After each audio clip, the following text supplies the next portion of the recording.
రాజకీయాల్లో ఎవరూ శాశ్వత శత్రువులు ఉండరు, శాశ్వత మిత్రులు కూడా ఉండరు. నాయకులకే కాదు, పార్టీలకు ఇది వర్తిస్తుంది.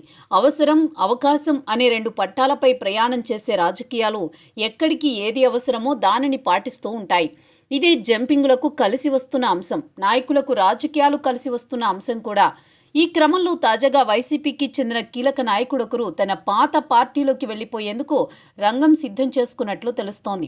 ఆయనే విజయవాడకు చెందిన పశ్చిమ నియోజకవర్గ ఎమ్మెల్యే వెల్లంపల్లి శ్రీనివాస్. గతంలో ప్రజారాజ్యం నుంచి రాజకీయాలు ప్రారంభించిన వెల్లంపల్లి ఆ పార్టీ తరపున 2009లో విజయం కూడా దక్కించుకున్నారు. ఆ తర్వాత అనూహ్యంగా పార్టీని కాంగ్రెస్లో విలీనం చేయడంతో స్థానికంగా జలీల్ ఖాన్తో ఉన్న విభేదాల కారణంగా కాంగ్రెస్లోకి వెళ్లకుండా ఆయన బీజేపీ పంచన చేరిపోయారు. ఆ పార్టీ తరపునే 2014లో జరిగిన ఎన్నికల్లో పోటీ చేశారు. అయితే ఆ ఎన్నికల్లో వెల్లంపల్లి పరాజయం పాలయ్యారు.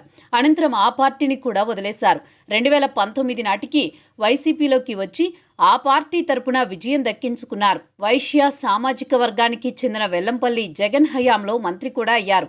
అయితే గత ఎన్నికల్లో నియోజకవర్గాన్ని మార్పు చేయడంతో ఆయన సెంట్రల్ నుంచి పోటీ చేసి పరాజయం పాలయ్యారు. నియోజకవర్గం కొత్త కావడం, పార్టీలో ఈ సీటును ఆశించిన మల్లాది విష్ణుతో విభేదాలుండడంతో సహకారం కొరవడి ఓడిపోయానన్న ఆవేదన ఆయనలో ఉంది. దీంతోనే వెల్లంపల్లి గత ఎన్నికల తర్వాత యాక్టివ్ పాలిటిక్స్ చేయడం లేదు. అంతేకాదు పార్టీ కార్యక్రమాలకు కూడా మనసు పెట్టి పాల్గొనడం లేదు.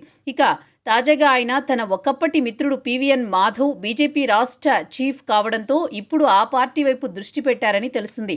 ఇటీవల అత్యంత రహస్యంగా మాధవ్తో ఆయన హైదరాబాద్లో భేటీ అయినట్టు సోషల్ మీడియాలో ప్రచారం జరుగుతోంది. అయితే పశ్చిమ నియోజకవర్గంలో బీజేపీ నేత సుజనా చౌదరి ఎమ్మెల్యేగా ఉండడంతో పార్టీలోకి తీసుకునేందుకు మాధవ్ తటపటాయిస్తున్నారు.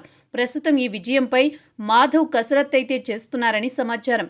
ఒకవేళ సుజనా చౌదరి వచ్చే ఎన్నికల నాటికి ఎంపీగా వెళ్లే ఉద్దేశం ఉంటే వెల్లంపల్లికి గ్రీన్ సిగ్నల్ ఖాయమని తెలుస్తుంది. మరేం జరుగుతుందో చూడాలి.